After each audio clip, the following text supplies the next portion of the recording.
هاي، كيفكن؟ أهلا وسهلا فيكم بفيديو جديد.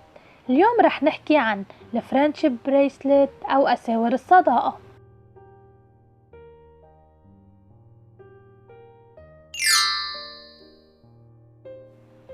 أساور الصداقة أساور مزخرفة بتتقدم عادة بين الأصدقاء كرمز للصداقة.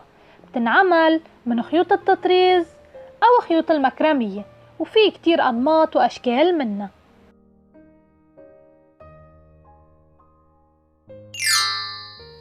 الأدوات يلي منحتاجها لصنع الأساور أدوات كتير بسيطة: خيوط، مقص، مسطرة أو ماسورة لنقيس فيها طول الخيط، وشي لنثبت عليه الخيوط ونحن عم نشتغل. ممكن نستعمل أداة تثبيت الورق. ممكن بكل بساطة نثبت الخيوط على الطاولة باستعمال أي واشي تيب أو أي لزق متوفر عنا من هيدا النوع. عنا كذا نوع من أساور الصداقة. النوع الأول الأساور العادية أو النورمال باتن. هيدا النوع بيعتمد على 4 عقد أساسية منكررها بين الخيوط بترتيب معين، فبتعطينا أشكال مختلفة.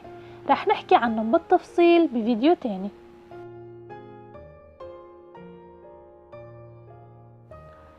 النوع الثاني أساور الأحرف والأسماء أو الألفا باتن.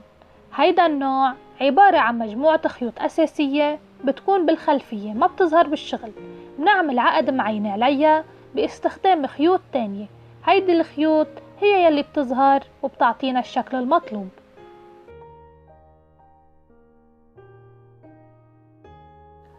النوع الثالث هو أساور الكيميهيمو. هيدا النوع بينعمل بطريقة مختلفة، ما بتعتمد على العقد. رح نحكي عنه بفيديو منفصل.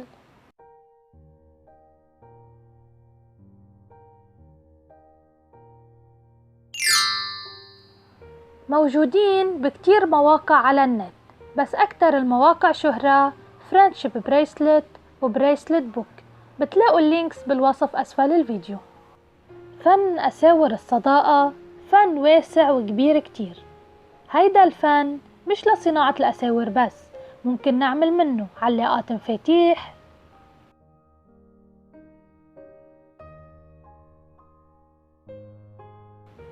بوك مارك،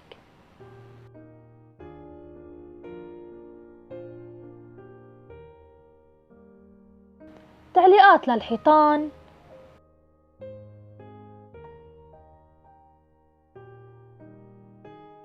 أيدي للشناتة، بكتير أشكال وألوان مختلفة.